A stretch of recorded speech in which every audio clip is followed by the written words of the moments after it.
नमस्कार साथियों, मैं रमेश कुमार शर्मा, महानगर सचिव ओबीसी विभाग, कांग्रेस वाराणसी। आप सभी लोग कैसे हैं?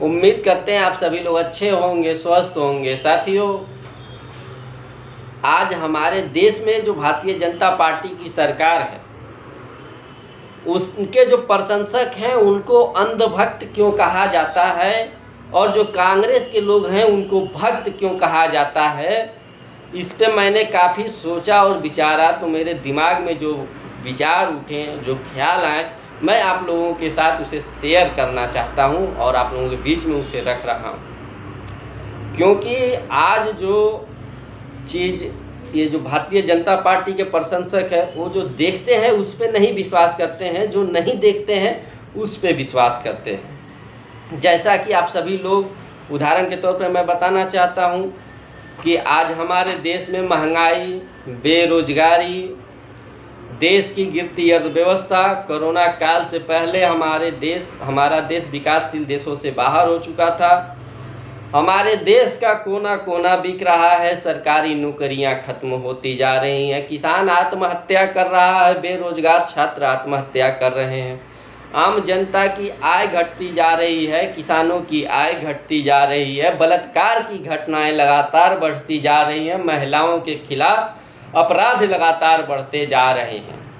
लेकिन जो भारतीय जनता पार्टी के प्रशंसक हैं, वो इन सब चीज़ों को मानने के लिए तैयार नहीं है। यहाँ तक कि हमारे देश में भ्रष्टाचार चरम सीमा पे है, लेकिन भारतीय जनता पार्टी के जो प्रशंसक हैं इसको मानने को तैयार नहीं हैं, और जो नहीं देखा उसे मानने को लिए तैयार रहते हैं। जैसा कि आप सभी लोग जानते हैं, भिक्षा मांगा, फकीर था, बांग्लादेश की लड़ाई लड़ा, चाय बेचता था, नेहरू जी के बारे में गलत ज्ञान बांटना, गांधी जी के बारे में गलत ज्ञान बांटना और सच्चाई से कोसों दूर ले जाना, हमारी देश की जनता को गुमराह करना।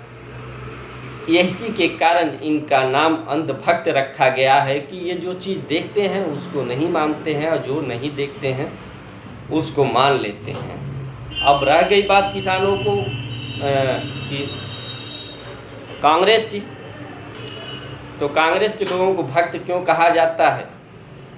तो कांग्रेस के लोगों को भक्त इसलिए कहा जाता है क्योंकि कांग्रेस की सरकार में सरकारी नौकरियां थीं, शिक्षा के लिए काम किया गया, भोजन का अधिकार, मिड डे मील, मनरेगा, नवरत्न कंपनियां बनाई गई, जमीन अधिग्रहण बिल, जो आज ईटा बालू मजदूरी तक का पैसा जोड़कर देने का काम किया जाता है, वो हमारे नेता आदरणीय राहुल गांधी जी के नेतृत्व में इस बिल को पास करवाने में हमारे नेता आदरणीय राहुल गांधी जी ने अहम भूमिका निभाई थी। मनरेगा, किसानों की कर्ज माफ़ी और भी तमाम ऐसे काम जो कांग्रेस के जनहित में से जुड़े हुए कार्य थे, जिसकी वजह से हमें कांग्रेस की भक्ति करने पर मजबूर करती है। और जनता की आवाज़ को दबाने का काम कभी कांग्रेस पार्टी ने नहीं किया, इसलिए हमें कांग्रेस पार्टी की भक्ति करने को मजबूर करती है। जनता के हर तबके की आवाज़ को उठाने का मौका देती है कांग्रेस पार्टी, और उसके लिए काम करती है, इसलिए हमें भक्ति करने के लिए मजबूर करती है। और भारतीय जनता पार्टी में आप किसी भी वर्ग की आवाज़ को उठाने का कोशिश करेंगे तो उस आवाज़ को दबाने की पूरी कोशिश होगी। ईडी हो, सीबीआई हो, जांच एजेंसियां जितनी हैं उनको आपके घर पे भेज दी जाएगी।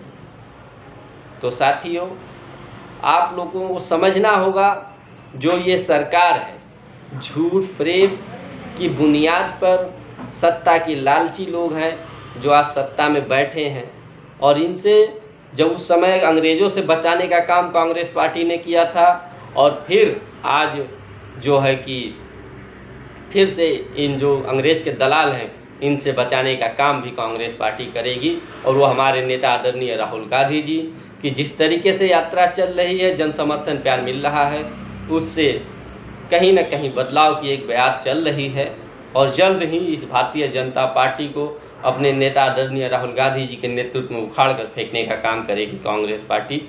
जय हिंद, जय भारत, वंदे मातरम, जय कांग्रेस।